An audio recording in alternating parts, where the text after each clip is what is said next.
Sou desembargadora do Tribunal de Justiça do Estado de São Paulo, mas hoje vou falar como Lia Porto Corona, e a minha fala é sempre muito informal. O tema que me compete é a segurança jurídica ou a insegurança jurídica, como todos falam.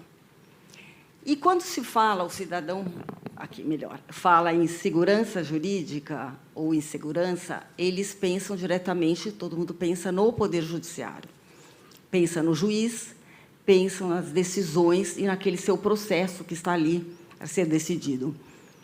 E eu penso que a segurança jurídica, que este problema não é do Poder Judiciário e é da sociedade como um todo.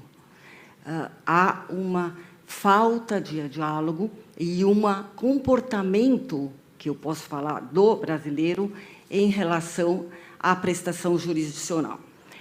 É uma cultura de nosso país, dos brasileiros, e aí eu me coloco como brasileira, nascida em São Paulo, criada em São Paulo, assim como meus pais e meus avós, então eu também estou me colocando dentro dessa cultura. De chamar sempre um terceiro para resolver o seu problema. É cômodo colocar sempre, vamos dizer assim, não a culpa, mas a responsabilidade do cidadão, às vezes diminui quando há um terceiro determinando e ordenando que se siga aquele comportamento e aquela decisão. Isso é fato e é natural que seja, porque somos humanos. A construção é difícil. Talvez um caminho, não vou dizer que é simples, mas às vezes mais confortável ter um terceiro decidindo. Regra geral aqui nesse país, como todos sabem, é a insatisfação. Nós temos um comportamento de confronto, sempre. Processo judicial, o senhor sabe, nesse país virou uma arma branca.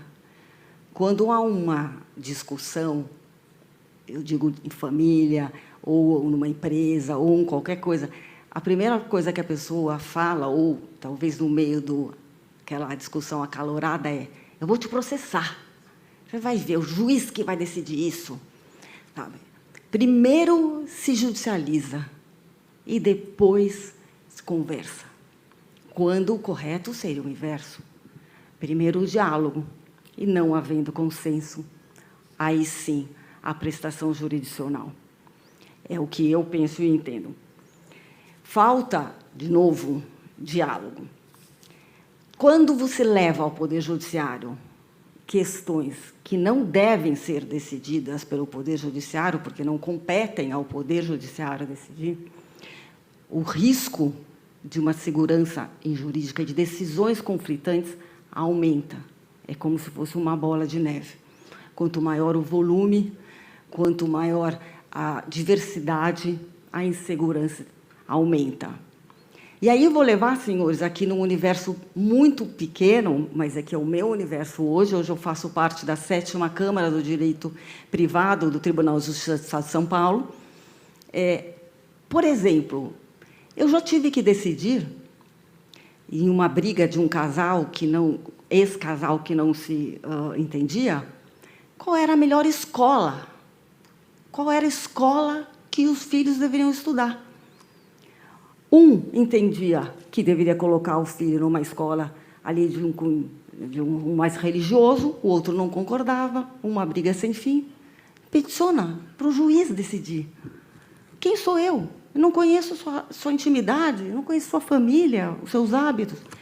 Mas, uma vez colocado, o juiz é obrigado a decidir. Tive que dar essa decisão. Sexta-feira agora, passada, antes de sair no final de semana, fui chamada também por um advogado urgente, para um despacho urgente. Pois não? Por favor, doutor, eu peticionei. E aí, a excelência, pelo amor de Deus, será? Porque eu tenho uma visita guarda de filhos, para pegar os meus filhos, e a senhora determinou que a visita começasse às 6 horas da tarde, numa sexta-feira. E é rodízio do meu carro. São Paulo tem rodízio. Então, eu preciso que a senhora mude a decisão para ser a partir das 8. Pois não. E quando o senhor mudar de carro, o senhor volta aqui, para que eu decida novamente a placa. E assim vai. para o senhor ter uma ideia, coisas importantes e coisas do dia a dia que não competem ao Poder Judiciário decidir, mas estão lá, e nós somos obrigados a decidir. E não é confortável para o juiz decidir, mas ele é obrigado a prestar a prestação jurisdicional quando ela acontece.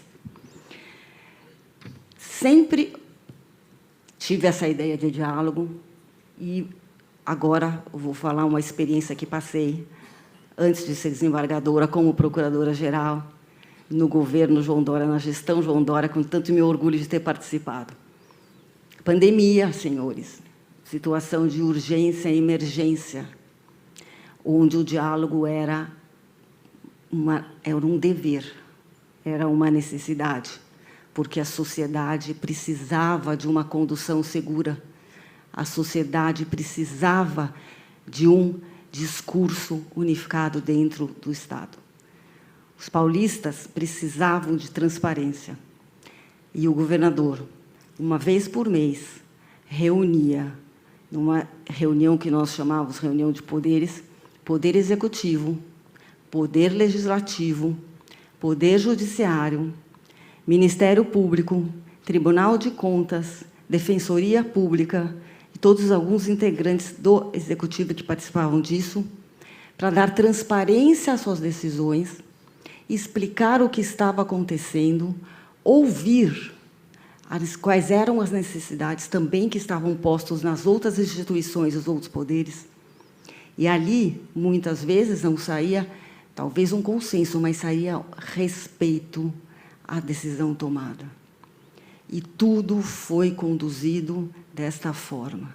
Internamente, a judicialização foi pequena e foi conduzida de uma forma muito uniforme. Isso deu segurança, naquele momento, à população paulista. Por isso, eu falo, importante, dentro de cada competência, dentro da limitação de cada instituição, dialogar, respeitar, criticar e construir. Isso, para mim, é o que mais importante, o que falta. Dou aqui também outro exemplo, agora ligando um pouquinho da segurança jurídica, ligada aqui também ao nosso tema, que é investimentos e economia do país. Antes de ser desembargadora e de ser procuradora-geral, fui, por muitos anos, chefe da área tributária do Estado de São Paulo. A minha carreira toda foi na área tributária.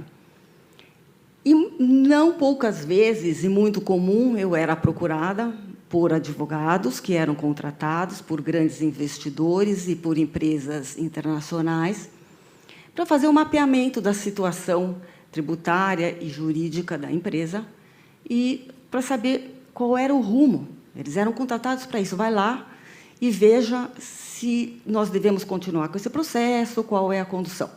Eu, como advogada pública da área, chefiando da área, dava o posicionamento da advocacia pública do Estado. Olha, o Estado, na área jurídica, entende que, por exemplo, este auto de infração ou este processo deve ser conduzido, esse é o nosso posicionamento.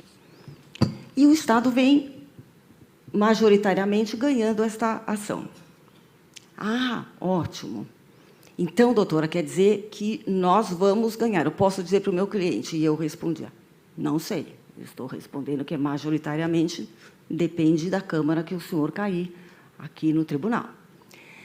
Doutora, mas eu tenho uma filial e uma empresa aqui no Rio de Janeiro, e o Tribunal de Justiça do Rio de Janeiro decidiu assim. Ah, perfeitamente, isso é normal. Mas é que existem especificações no processo aqui que são diferentes do nosso, e o Tribunal do Rio de Janeiro, ou em outros estados, muitas vezes a jurisprudência não é similar aqui ao do Estado de São Paulo.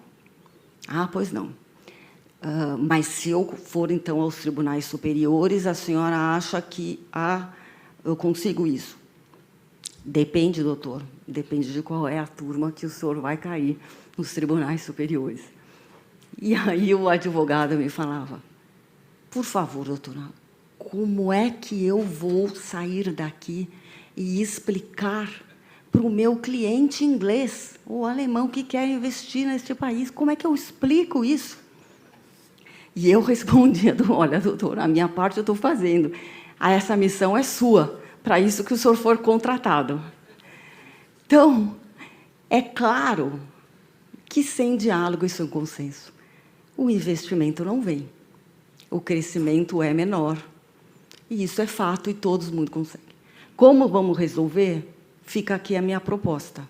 Maior transparência, maior diálogo com a participação da sociedade e com a integração de todas as instituições e poderes desse país. Senhores, muito obrigada por terem me ouvido.